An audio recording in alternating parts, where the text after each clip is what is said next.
ডিলিমিটেশনটা মাথায় আছে কি নেই? যখন ডিলিমিটেশন হলো, একটা ভোটার আর একটা কনস্টিটিউয়েন্সিতে চলে গেল, তার মানে আগে ভবানীপুরটা ছিল আলিপুর, এখন হয়ে গেছে ভবানীপুর, যুক্ত হলো অন্যান্য নতুন ওয়ার্ড। সব জেলাতেও তাই হয়েছে, সব অ্যাসেম্বলিতে।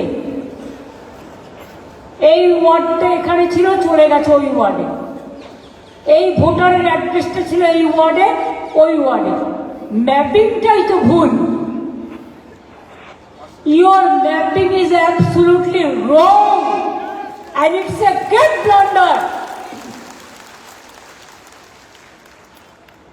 আপনি 2002 এর পর যে ডিলিমিটেশন হয়েছিল সেটা আপনি কনসিডার করেছিলেন?